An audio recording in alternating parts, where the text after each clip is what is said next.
오늘 함께 살펴볼 말씀은 누가복음 15장 11절부터 32절까지 말씀입니다. 제가 봉독하도록 하겠습니다. 여러분, 주님의 말씀을 들으십시오. 또 이르시되 어떤 사람에게 두 아들이 있는데 그 둘째가 아버지에게 말하되 아버지여, 재산 중에서 내게 돌아올 분깃을 내게 주소서 하는지라. 아버지가 그 살림을 각각 나누어 주었더니 그 후 며칠이 안 되어 둘째 아들이 재물을 다 모아가지고 먼 나라에 가 거기서 허랑방탕하여 그 재산을 낭비하더니 다 없앤 후 그 나라에 크게 흉년이 들어 그가 비로소 궁핍한지라. 가서 그 나라 백성 중 한 사람에게 붙여 사니 그가 그를 들로 보내어 돼지를 치게 하였는데 그가 돼지 먹는 쥐엄 열매로 배를 채우고자 하되 주는 자가 없는지라. 이에 스스로 돌이켜 이르되 내 아버지에게는 양식이 풍족한 품꾼이 얼마나 많은가. 나는 여기서 주려 죽는구나. 내가 일어나 아버지께 가서 이르기를 아버지, 내가 하늘과 아버지께 죄를 지었사오니 지금부터는 아버지의 아들이라 일컬음을 감당하지 못하게 있나이다. 나를 품꾼의 하나로 보소서 하리라 하고 이에 일어나서 아버지께로 돌아가니라. 아직도 거리가 먼데 아버지가 그를 보고 측은히 여겨 달려가 목을 안고 입을 맞추니 아들이 이르되 아버지, 내가 하늘과 아버지께 죄를 지었사오니 지금부터는 아버지의 아들이라 일컬음을 감당하지 못하겠나이다 하나. 아버지는 종들에게 이르되 제일 좋은 옷을 내어다가 입히고 손에 가락지를 끼우고 발에 신을 신기라. 그리고 살진 송아지를 끌어다가 잡으라. 우리가 먹고 즐기자. 이 아들은 죽었다가 다시 살아났으며 내가 잃었다가 다시 얻었노라 하니 그들이 즐거워하더라. 맏아들은 밭에 있다가 돌아와 집에 가까이 왔을 때 풍악과 춤추는 소리를 듣고 한 종을 불러 이 무슨 일인가 물은데 대답하되 당신의 동생이 돌아왔음에 당신의 아버지가 건강한 그를 다시 맞아들이게 됨으로 인하여 살찐 송아지를 잡았나이다 하니 그가 노하여 들어가고자 아니하니하거늘 아버지가 나와서 권한대 아버지께 대답하여 이르되 내가 여러의 아버지를 섬겨 명을 어김이 없거늘 내게는 염소 새끼라도 주어 나와 내 벗으로 즐기게 하신 일이 없더니 아버지의 살림을 창녀들과 함께 삼켜버린 이 아들이 돌아오매 이를 위하여 살찐 송아지를 잡으셨나이다. 아버지가 이르되 예, 너는 항상 나와 함께 있으니 내 것이 다 네 것이로되 이 내 동생은 죽었다가 살아났으며 내가 잃었다가 얻었기로 우리가 즐거워하고 기뻐하는 것이 마땅하다 하니라. 아멘. 네, 오늘은 잃어버린 아들 비유로 알려진 이 예수님의 비유에 대해서 좀 살펴보려고 합니다. 이 비유에는 세 명의 인물이 등장합니다. 큰 아들, 그리고 작은 아들, 그리고 두 아들의 아버지 이렇게 등장하죠. 먼저 작은 아들입니다. 이 작은 아들은 이 자신만의 길을 가고자 합니다. 그래서 아버지에게 자기가 유산으로 받을 재산을 미리 달라고 하죠. 작은 아들이 아버지에게 말하기를 아버지, 재산 가운데에서 내게 돌아올 몫을 내게 주십시오 하였다. 그래서 아버지는 살림을 두 아들에게 나누어 주었다. 이 작은 아들이 유산을 미리 요구하는 것은요, 사실 무례한 행동이었습니다. 이 아버지가 죽기를 바란다고 말하는 것과 마찬가지였고요. 그 당시 문화에서는 이 아버지를 싫어한다는 것이고요. 또 아버지로부터 벗어나고 싶다는 것이었습니다. 아버지와의 관계를 끊겠다는 것이었죠. 하지만 그러면서도 이 아버지의 재산만은 원한다는 것입니다. 그래서 더 괘씸한 것이고요. 하지만 아버지는 이 아들의 요구를 받아들입니다. 아들이 원하는 대로 그대로 해줍니다. 이렇게 작은 아들은 아버지의 재산을 미리 챙겨서 아버지를 떠납니다. 자기가 생각하는 행복을 찾아 떠나는 것이죠. 그렇게 떠난 아들은 이제 자기가 꿈꿔왔던 행복을 찾았을까요? 성경은 이렇게 기록합니다. 며칠 뒤에 작은 아들은 제 것을 다 챙겨서 먼 지방으로 가서 거기서 방탕하게 살면서 그 재산을 낭비하였다. 이 먼 지방으로 갔다고 하죠.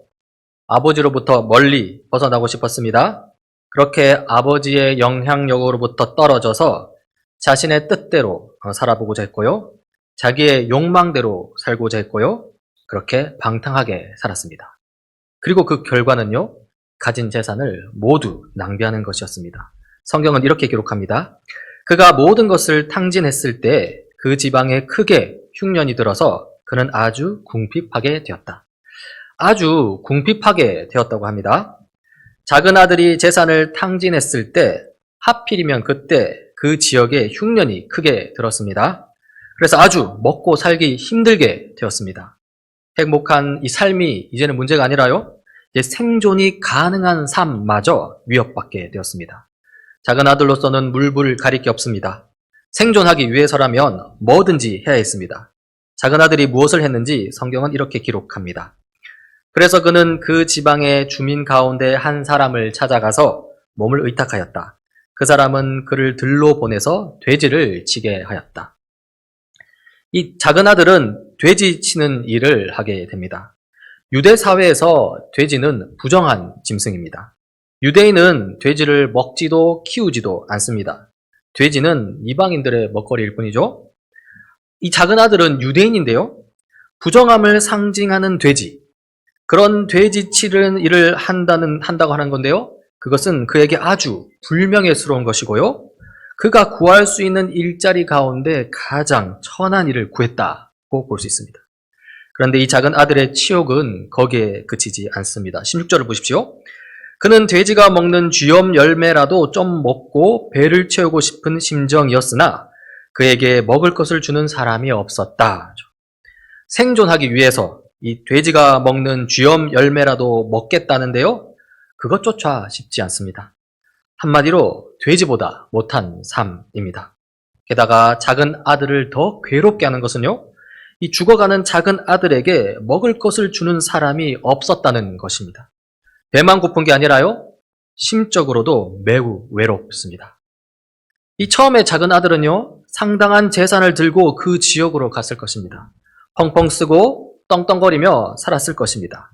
그러나 돈을 탕진하고 나니 주위에 아무도 없습니다. 굶어 죽게 생겼는데 도와주는 사람이 하나도 없습니다. 극심한 배고픔과 극심한 외로움, 그야말로 아주 비참한 삶입니다. 아버지를 떠난 삶의 결과이죠. 하나님을 떠난 삶의 결말이라는 것입니다. 작은 아들은 이대로 자멸하고 말까요? 돼지가 먹는 쥐염 열매조차 먹지 못해서 굶어 죽고 말까요? 성경은 이렇게 기록합니다. 그제서야 그는 제정신이 들어서 이렇게 말하였다. 내 아버지의 그 많은 품꾼들에게는 먹을 것이 남아도는데 나는 여기서 굶어 죽는구나. 제정신이 번쩍 들었다고 합니다. 아버지를 떠난 삶을 살았고요, 아버지를 떠난 삶의 결말에 이르러서 이제 이렇게 굶어 죽는가 보구나 했는데요, 그런데 갑자기 아버지 생각이 번쩍 난 것이죠. 생각해보니 아버지는 관대한 주인이었습니다. 아버지에게는 많은 품꾼들이 있었고요, 그 품꾼들은 관대한 아버지 덕분에 풍족하게 지낼 수 있었습니다. 먹을 것이 남아 돈다고 하죠. 이렇게 아버지의 품꾼들을 생각해 보니 지금 자기 처지하고 너무나 비교가 됩니다. 자기도 품꾼인데 자기는 인색한 주인을 만나서 굶어 죽게 생겼습니다. 그러나 아버지의 품꾼들은 그렇지 않거든요. 먹을 것이 남아 돌거든요. 다행스럽게 아버지를 생각해낸 작은 아들은요, 이렇게 해야겠다는 생각에 미치게 됩니다.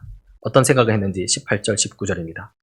내가 일어나 아버지에게로 돌아가서 이렇게 말씀드려야겠다. 아버지, 내가 하늘과 아버지 앞에 죄를 지었습니다. 나는 더 이상 아버지의 아들이라고 불릴 자격이 없으니 나를 품꾼의 하나로 삼아 주십시오. 지금 작은 아들의 이 생각 속에서 이 작은 아들 자신이 죄를 지었다고 고백하는 것입니다. 죄란 무엇입니까? 이 작은 아들이 아버지께 범한 이 행위의 성격을 통해서 오늘 이 죄의 성격이 무엇인지도 알 수 있습니다. 작은 아들이 자기 아버지에게 범한 잘못은 무엇입니까? 무슨 구체적인 명령이나 규범을 어긴 것입니까? 그렇지 않습니다. 오늘 이 비유에서는 구체적인 명령이나 율법 조항이 전혀 나오지 않습니다. 다만 아들은 아버지를 멀리 하고자 했습니다.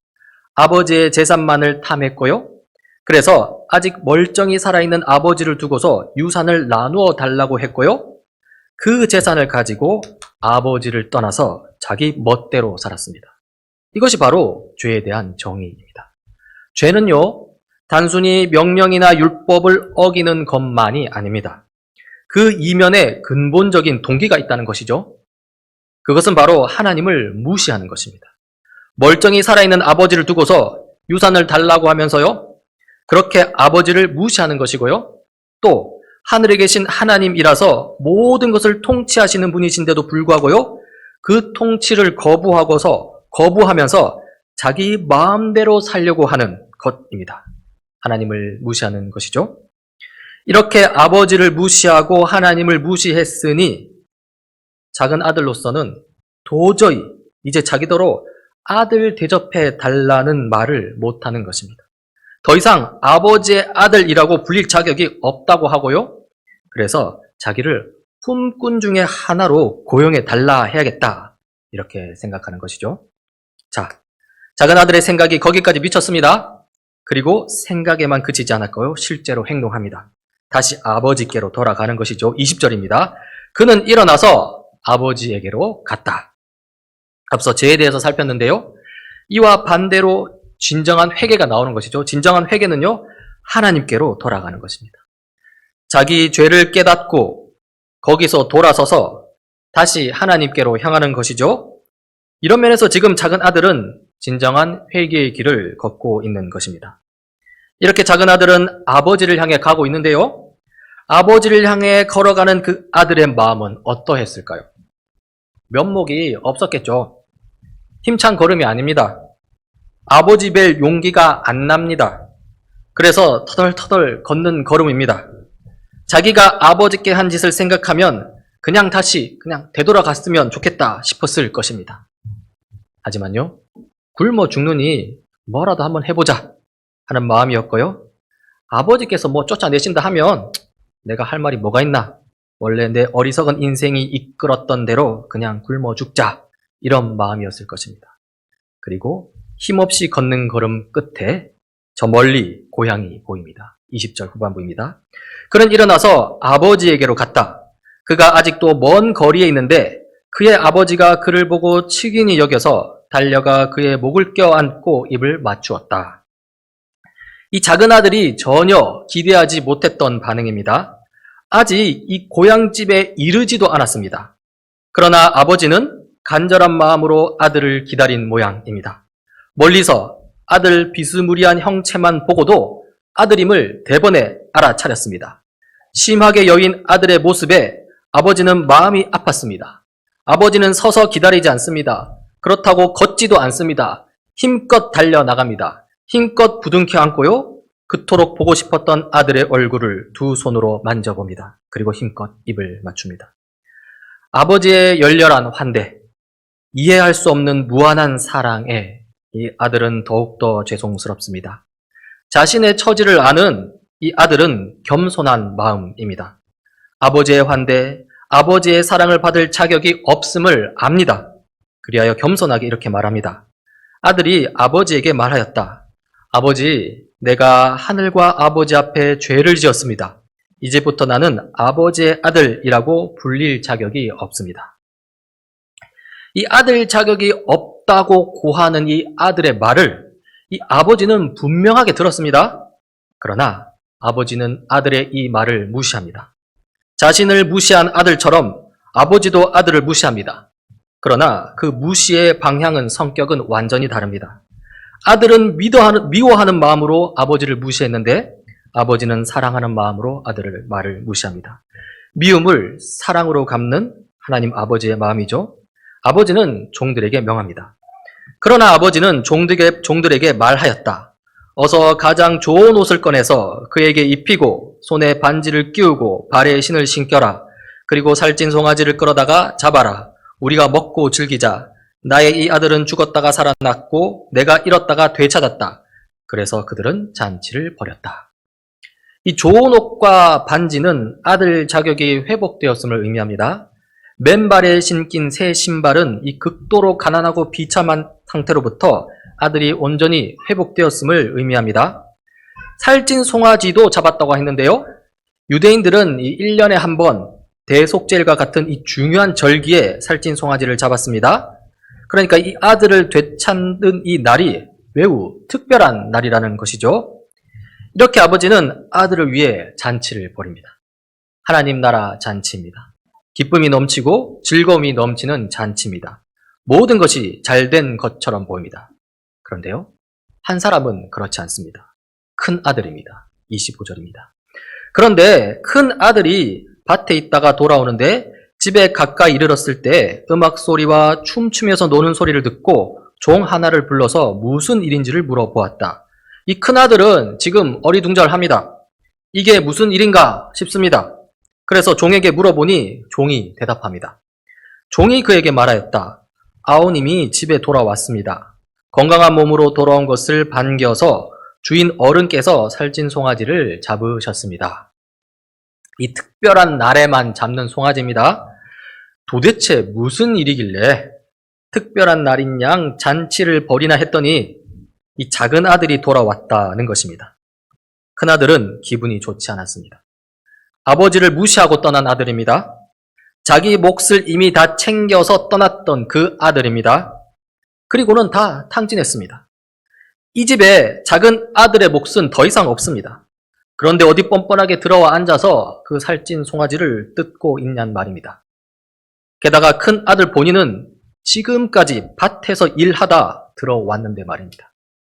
자기는 아버지를 항상 신실하게 섬겨왔는데 그런데 어찌 저 허랑방탕한 작은 아들을 위해 잔치를 베풀 수 있냐는 것입니다.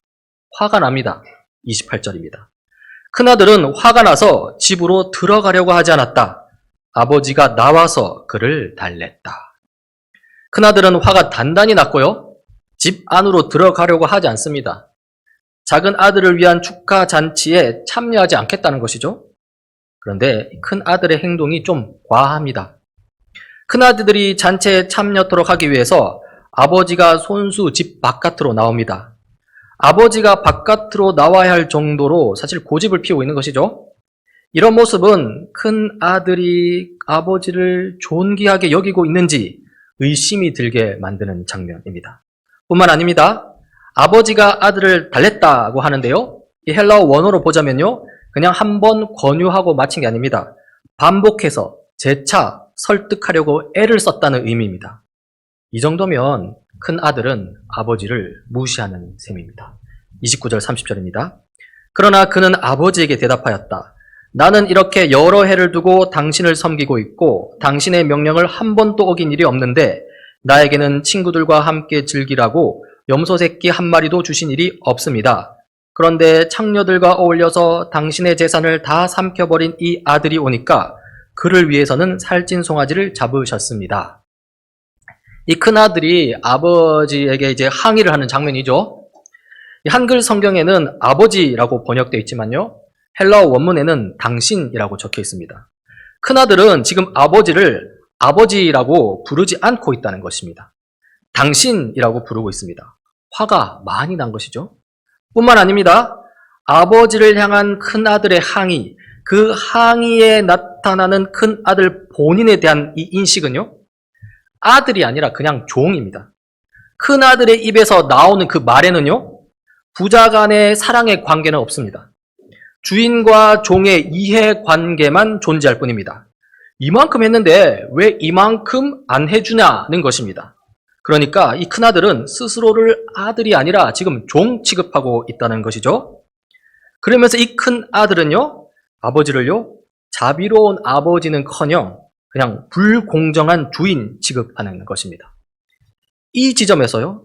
우리는 회개하고 돌아온 이 작은 아들과 분노로 가득 찬 큰 아들 사이에 이 건널 수 없는 아주 큰 인식의 차이를 보게 됩니다. 이 아버지에 대한 인식의 차이인데요. 회개한 작은 아들은요. 아버지를 아버지로 보았습니다.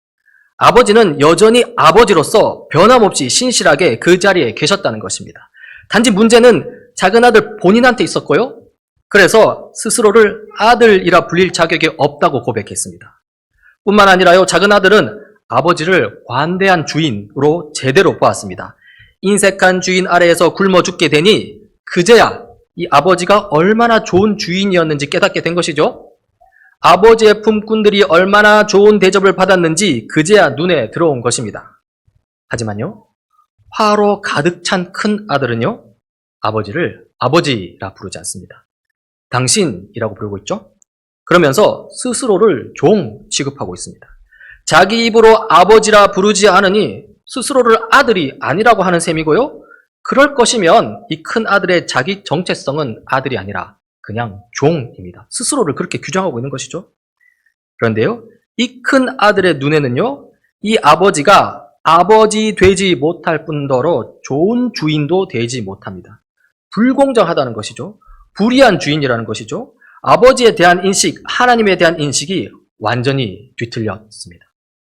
이 지경에 이르면요, 도대체 누가 잃어버린 아들인지 헷갈릴 정도입니다. 작은 아들이 잃어버린 아들인 줄 알았는데 알고 보니 큰 아들이 잃어버린 아들이었다. 이렇게 되는 것이죠. 아버지를 향한 큰 아들의 항의, 아버지와 아들의 관계를 주인과 종 사이의 이해 관계로밖에 해석해내지 못하는 큰 아들, 심지어 아버지를 불공정한 불의한 주인 취급하는 큰 아들에게 아버지는 이렇게 대답합니다. 31절입니다. 아버지가 그에게 말하였다. 얘야, 너는 늘 나와 함께 있으니 내가 가진 모든 것은 다 네 것이다. 아버지의 대답이 어떠합니까? 이 큰 아들의 거칠고 환한 항의와는 다르게 아주 부드럽습니다. 얘야 라고 했는데요, 적절한 뉘앙스로 잘 번역한 것입니다. 애정이 담긴 호칭이죠. 내 아들아, 이렇게 번역해도 무방합니다. 아버지는 사랑의 마음을 담아 아들에게 말합니다. 너는 늘 나와 함께 있었다고 합니다.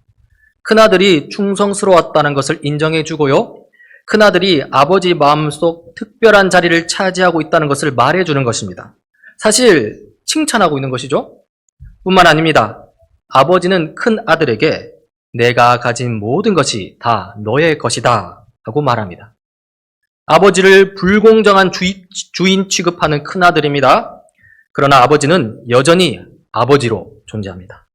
작은 아들은 이미 자기 몫을 다 챙겼으니 이제 남은 것은 다 큰아들 몫임을 분명히 해주는 것이죠. 이렇게 큰 아들을 달래는 아버지는요, 이제 큰아들을 가볍게 책망하십니다. 32절입니다. 그런데 너의 이 아우는 죽었다가 살아났고 내가 잃었다가 되찾았으니 즐기며 기뻐하는 것이 마땅하다. 큰아들은 작은 아들을 경쟁자로 봐서는 안 됩니다. 작은 아들은 큰 아들의 아우입니다. 혈육입니다. 형제입니다. 한가족입니다. 아우가 잘 되는 것은 형의 기쁨이 되어야 합니다. 그 기쁨에 동참하라는 것이죠. 그것이 마땅하다는 것입니다. 어땠을까요? 이 큰아들은 아버지의 따뜻한 책망에 올바르게 응답했을까요? 아버지가 연 그 잔치에 들어와 참여했을까요? 예수님의 비유는 그 결말을 보여주지 않습니다. 그냥 열린 결말이라는 것이죠. 잃어버린 아들에 관한 이 예수님의 비유가 이 열린 결말인 이유는요, 이 비유가 행해진 이 배경과 상관이 있습니다. 예수님은 이 진공 상태에서 비유로 말씀하신 것이 아닙니다. 예수님을 향한 어떤 요청, 어떤 불만이 있었고요, 거기에 대해 응답하시면서 이 비유를 말씀하시게 되었다는 것이죠. 그 어떤 요청, 그 어떤 불만이 있는 배경은 오늘 본문 15장 1절부터 3절에 나옵니다. 이렇습니다. 세리들과 죄인들이 모두 예수의 말씀을 들으려고 그에게 가까이 몰려들었다. 바리새파 사람들과 율법학자들은 투덜거리며 말하였다. 이 사람이 죄인들을 맞아들이고 그들과 함께 음식을 먹는구나. 그래서 예수께서는 그들에게 이 비유를 말씀하셨다. 이 성경 구절을 보면요, 지금 두 부류의 인물들이 등장합니다. 한 부류는 세리들과 죄인들입니다. 그렇죠? 다른 한 부류는 바리새인과 율법학자, 서기관들입니다. 이 각각의 부류가 예수님의 비유 속 누구와 연결되는지는 여러분 대본에 파악이 되죠? 예수님의 말씀을 들으려고 가까이 오는 세리들과 죄인들은 회개하여 돌아온 작은 아들을 가리킵니다. 하지만 그런 세리들과 죄인들을 정죄하며 그들과 어울리는 예수님을 비난하는 바리새인들과 율법학자들은요, 바로 이 비유 속 아우와 아버지를 비난하는 큰 아들을 가리킵니다. 예수님께서 이 비유를 말씀하시면서요, 이미 예수님께로 돌아온 세리들과 죄인들뿐만이 아니라요, 아직 회개하지 않은 이 바리새인들과 율법학자들도 예수님께로 돌아오길 바라셨다는 것이죠. 그래서 열린 결말로 두시고서 오라 추천한 것입니다. 말하자면 이 잃어버린 아들 비유의 결말이 어떻게 될지는 이제 바리새인들과 율법학자들의 응답에 달려 있다는 것입니다. 분명한 것은요, 예수님께서는 큰 아들과 같은 이 바리새인들과 율법학자들이 다시 하나님께로 돌아오길 바라고 있다는 것입니다. 지금 우리는 이 작은 아들 부류와 큰 아들 부류, 이 두 부류를 살펴보고 있는데요. 이들에게서 우리는 각기 다른 죄의 모습을 보게 됩니다. 이것은 우리 안에 존재하는 죄의 모습이기도 합니다. 어쩔 때는 작은 아들과 같이 죄를 짓다가도 또 어쩔 때는 큰 아들과 같이 죄를 저지르기도 합니다. 이 작은 아들 부류의 죄는요, 상당히 세속적입니다. 자아실현의 욕구에 충실합니다. 이 자아실현의 욕구, 사실 잘못된 것은 아닙니다. 하지만요, 그 욕구에 너무 충실한 나머지 하나님의 뜻을 무시하게 되었고요. 자기의 뜻, 자기의 욕구가 최우선순위가 되어버렸습니다. 하나님이 내 삶의 중심부에서 주변부로 밀려난 것이죠. 그리고 나 자신이 내 삶의 중심부를 차지했습니다. 이것을 두고서요, 나 자신을 우상 숭배한다라고 할 수 있습니다. 나 자신이 우상이 되는 겁니다. 작은 아들이 죄가 그렇다는 것입니다. 이러한 작은 아들 부류가 걷는 삶의 길은요, 속이 말하는 세상의 길입니다. 세상의 논리대로 사는 길입니다. 세상의 논리가 뭡니까? 자기 중심성의 논리고요, 힘의 논리입니다. 보십시오. 작은 아들은요, 아버지에게 물려받은 돈이 있고 힘이 있을 때는요, 떵떵거리며 살았습니다. 영향력을 발휘했습니다. 그러다가 돈을 탕진하고 나니, 그래서 세상이 말하는 돈의 영향력, 돈의 힘을 잃고 나니 그 세상에서 철저히 배제됩니다. 어느 정도였냐면요, 아무도 돌아보는 이가 없어서 굶어 죽게 될 정도였습니다. 나의 행복을 위해 뭐 좀 해보겠다고 했는데 그 결말은요, 행복은커녕 생존마저 위협을 받는 상황이 된 것이죠. 오늘날 우리 시대는 풍요로운 시대입니다. 행복한 시대입니다. 물론 돈만 있으면 그렇습니다. 능력만 있으면 그렇습니다. 교우 여러분, 여러분 인생에서 돈을 한번 빼내 보십시오. 여러분이 가진 재산이 상당 부분 없어졌다고 한번 생각해 보십시오. 그래도 행복할 수 있습니까? 만약 돈이 없어지면 비참해질 것 같다 싶다면 그것은 바로 세상의 길입니다. 세상의 길은요, 겉보기에는 행복을 약속하는 길인 것 같지만 그 이면을 들여다보면 철저히 불안과 두려움으로 추동되는 길입니다. 우리 한국 사회를 객관적으로 보았을 때 이만큼 풍요로웠던 때가 있었습니까? 물론 지금 저성장 어려움을 겪고 있긴 하지만요, 이 분부격차, 분배에 있어서 문제가 좀 있긴 하지만요, 그래도 역사상으로 지금만큼, 이만큼 풍요로웠던 때는 없었습니다. 그런데요, 이렇게 풍요로운 한국 사회가 한 예로 들자면 지금 유례 없는 극심한 저출산 현상을 겪고 있습니다. 전 세계 압도적인 1위로 알고 있습니다. 난임이나 불임이 아닌데도 왜 아이를 낳지 않으려고 할까요? 불안하거든요. 두렵거든요. 내 몸 하나 건사하기 바쁜데 아이를 낳아 잘 키울 수 있을까? 남들 하는 것만큼 해줄 수 있을까? 하는 것이죠. 비교가 되고요. 남들 하는 것만큼 못 해줄 것 같으면 불안하고요. 아이의 인생이, 그리고 아이의 돌보는 내 인생이 어찌 될까 두렵기만 합니다. 그래서 출산을 포기하는 것이죠. 세상이 그렇게 만들고요, 그 세상 속에서 그렇게 흘러가는 것입니다. 결국은요, 하나님을 내 삶의 중심에 다시 모셔야 합니다. 내 삶의 목적, 내 삶의 의미를 다시 설정해야 합니다. 자아실현의 욕구, 나쁜 것 아닙니다. 하지만요, 우선순위라는 것이 있습니다. 하나님의 선한 뜻을 알아야 합니다. 그 선하신 뜻에 나의 뜻, 나의 참된 자아 실현을 맡겨야 합니다. 그게 십자가 고난의 길이든 아니면 부활의 영광을 맛보는 길이든 상관없습니다. 일단 맡겨야 합니다. 한편 이 큰아들 부류도 있죠. 상당히 종교적입니다. 하나님의 뜻을 중요하게 여깁니다. 그 뜻을 실천하며 살기도 합니다. 그래서 내 삶의 중심 자리에 하나님을 모시고 있는 듯 합니다. 그런데요, 가만히 자세히 들여다보니 내 삶의 중심자리, 거기에 앉아 계신 하나님 바로 옆에 나도 같이 앉아 있습니다. 하나님과 동등한 자리에 있는 것이죠. 그리고는 하나님만이 받아야 할 그 영광을 그 옆에서 나도 같이 받고 있습니다. 이런 것을 두고 자기의라고 하죠. 자기 자랑입니다. 이렇게 큰아들 부류가 걷는 삶의 길은요, 종교의 길이라고 할 수 있습니다. 율법적으로는 도덕적으로 훌륭한 삶을 살면서요, 자기도 모르게 자신의 도덕적 행동을 자기 자랑으로 삼는 것이죠. 어떤 면에서 자력구원입니다. 그런 종교적 삶의 종착지는 무엇일까요? 복음을 전혀 이해하지 못하는 것입니다. 하나님의 은혜를 도무지 받아들이지 못하는 것입니다. 그리고는 일이 자기 뜻대로 풀리지 않으면 하나님을 향한 분노를 쏟아내는 것입니다. 큰아들을 보십시오. 큰아들은 자기 자랑으로 똘똘 뭉쳐 있었습니다. 그런 잘못된 생각 속에서 작은 아들을 향한 아버지의 은혜를 오히려 분노의 불쏘시개로 삼았습니다. 그리고는요, 스스로를 종 취급하면서 본인을 향한 하나님의 거대한 유산, 무한한 은혜가 무엇인지를 잊어버리게 만들어 버렸습니다. 결국 가장 큰 문제는요, 큰 아들 본인이 이 하나님의 은혜를 누리지 못하고 이 복음을 누리지 못하게 된다는 것이죠. 하나님 옆에 나란히 앉아 있으려고 해서는 안 됩니다. 나의 훌륭해 보이는 행동 하나에 여러분 만족해서는 안 됩니다.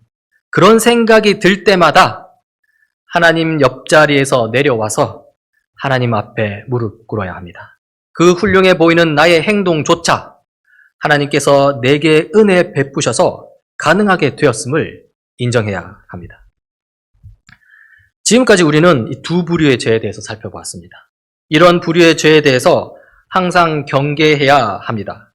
하지만 그러나 그런 죄를 짓지 않으려고 애쓰는 것만으로는 여러분 부족합니다. 나의 죄만, 그러니까 그 죄를 짓지 않기 위해서 나의 죄만 몰두하는 것이 아니라요, 눈을 들어서 하나님을 봐야 한다는 것입니다. 하나님을 바라봐야 합니다. 작은 아들과 큰 아들, 이 두 부류의 사람들 모두를 사랑하신 하나님을 바라보아야 합니다. 오늘 비유에서 우리는요, 우리로 하여금 이 거짓된 행복, 불안과 두려움이 아닌 참된 행복을 누리게 하시는 삼위 하나님을 보아야 합니다. 오늘 우리로 하여금 썩어 문드러질 자기 영광, 자기 자랑이 아닌 참된 하나님의 영광 가운데 거하도록 하시는 삼위 하나님을 바라보도록 해야 합니다. 먼저 성부 하나님입니다. 오늘 비유 중에 누구를 통해 우리는 성부 하나님을 볼 수 있습니까? 바로 작은 아들을 사랑하고 그리고 큰 아들도 사랑한 바로 그 아버지입니다. 성부 하나님은요, 큰 실패를 경험하고 좌절감에 빠진 우리를 일으켜 세우시는 하나님이십니다. 도저히 하나님 볼 면목이 없어 쭈뼛쭈뼛하고 있는 우리를 저 멀리서 보시고 한 걸음에 달려 나오시는 하나님입니다. 그리고는 우리를 꼭 껴안으시며 사랑한다 말씀하시는 하나님입니다. 우리의 뺨을 어루어 만지며 고생했다, 잘 왔다 말씀하시는 하나님입니다. 그 하나님을 바라봐야 합니다. 그 하나님께 나와야 한다는 것이죠. 또한 성부 하나님은요, 큰 성공을 경험하고 자만심에 빠진 우리를 건져내시는 하나님입니다. 부패와 죽음을 향해 가는 이 자기 세상에서의 성공에 만족하여서 하나님 나라 잔치에 참여하지 않으려는 우리를 보고서 친히 나오셔서 우리를 타이르고 달래시는 하나님이십니다. 하나님을 향한 원망과 불만을 쏟아내는 우리를 보시고서 부드러운 음성으로 내 아들아, 내 딸아, 얘야 부르시며 험난한 인생 잘 살아왔다 칭찬하시고요, 세상 그 무엇과도 비교할 수 없는 하나님 나라의 유산을 주겠노라 말씀하시는 하나님이십니다. 그 하나님께서 부드럽게 책망하시니 우리가 하나님을 바라보지 않을 이유가 뭐 있겠습니까? 진정으로 회개해야 합니다. 그 하나님을 바라보아야 합니다. 그 하나님께 나와야 한다는 것이죠. 그리고요, 성자 하나님입니다. 오늘 비유에 성자 하나님이 등장합니까? 등장하지 않는 것 같습니다. 그러나 우리는 여기서 큰 아들을 통해서 성자 하나님, 곧 예수님을 볼 수 있습니다. 이 작은 아들을 받아들인 아버지에 대해서 큰아들은 분노하는데요. 큰아들의 분노를 이해하기 위해서는 12절을 다시 봐야 합니다. 이렇습니다. 작은 아들이 아버지에게 말하기를 아버지 재산 가운데서 내게 돌아올 몫을 내게 주십시오 하였다. 그래서 아버지는 살림을 두 아들에게 나누어 주었다. 이렇게 나오죠. 이 구절을 보면요. 아버지는 살림을 두 아들에게 나누어 주었다고 나옵니다. 작은 아들은 자기 몫을 챙겨서 나갔고요. 그리고 나머지 남은 재산은 이제 큰 아들의 것이 되었습니다. 이 내용을 근거로 31절에서 이 아버지는 큰 아들에게 다음과 같이 확실히 말할 수 있었을 것입니다. 아버지가 그에게 말하였다. 얘야, 너는 늘 나와 함께 있으니 내가 가진 모든 것은 다 너의 것이다. 그런데요, 지금 이 작은 아들이 다시 집으로 돌아왔습니다. 자기 몫은 싹 다 날려버리고 형이 유산으로 받을 재물을 좀 먹을 그 동생이 돌아왔다는 것이죠. 이 지점에서 형은 분노했던 것입니다. 하지만요, 진짜 형이라면 그렇게 해서는 안 되죠. 비록 자기에게 주어진 유산에 손해를 입힌다 하더라도 정말로 동생을 사랑하는 형이라면, 그런 형이라면 오히려 재산을 탕진하고 굶어 죽게 되었다는 이 동생에 관한 소문을 듣고서는 동생을 구하기 위해서 팔벗고 동생을 찾아 나섰어야 한다는 것입니다. 하지만 오늘 비유에 등장하는 형은요, 그런 형이 못 되었습니다. 자기가 입을 손해만 생각했고요, 그것 때문에 분노할 뿐이었습니다. 그런데요, 이 비유에 등장하지 않는 그런 형, 자기를 희생하는 형이 역사 속에 실제로 등장했으니 그가 바로 성자 예수님입니다. 예수님은 동생과 같은 우리를 위해 자기 목숨을 내어놓으셨습니다. 치욕스럽고 고통스러운 십자가에 대신 달리셨습니다. 사람으로서는 상상할 수 없는 희생입니다. 그 희생을 통해 작은 아들과 같은 우리가 구원을 얻었습니다. 성자께서 성부와 함께 작은 아들이요 동생과 같은 우리를 기꺼이 맞아들이고 계시니 우리는 비유 속 작은 아들보다 훨씬 더 복됩니다. 성부와 성자의 환대 속에 우리는 하나님 나라의 잔치를 누릴 수 있습니다. 그러니 우리는 지체 없이 하나님을 바라봐야 합니다. 하나님께 나아가야 합니다. 마지막으로 성령 하나님입니다. 성령 하나님께서 무엇을 하시는지에 대해서 이 성경 구절을 먼저 하나 좀 살펴보자면요. 에베소서 1장 17절 18절입니다. 우리 주 예수 그리스도의 하나님이신 영광의 아버지께서 지혜와 계시의 영을 여러분에게 주셔서 하나님을 알게 하시고 여러분의 마음의 눈을 밝혀주셔서 하나님의 부르심에 속한 소망이 무엇이며 성도들에게 베푸시는 하나님의 영광스러운 상속이 얼마나 풍성한지를 여러분이 알게 되기를 바랍니다. 이 에베소서 이 말씀에는 이 삼위 하나님이 등장하는데요. 우리 주 예수 그리스도는 성자를 가리킵니다. 그렇죠? 그리고 하나님이신 영광의 아버지는 성부를 가리킵니다. 그리고요, 지혜와 계시의 영이 나오는데요. 이분이 바로 성령 하나님을 나타내는 표현입니다. 성령 하나님이 하시는 일은요, 우리로 하여금 하나님을 알게 하는 것입니다. 하나님을 생각나게 하시는 것입니다. 구체적으로 우리 마음의 눈을 밝혀주셔서요, 하나님으로부터 오는 소망이 무엇인지 알게 하시고요, 하나님의 영광스러운 상속이 어떠한지 알려주십니다. 이렇듯 성령 하나님은요, 우리로 하여금 하나님을 찾고 구할 수 있도록 우리 마음을 인도해 주시는 분입니다. 그리하여 하나님을 알 수 있도록 우리 마음을 이끌어 주시는 분이시죠. 자, 그렇다면 오늘 살펴본 누가복음 12장 이 잃어버린 아들 비유 속에 성령 하나님은 어디서 등장합니까? 바로 작은 아들을 통해서 등장합니다.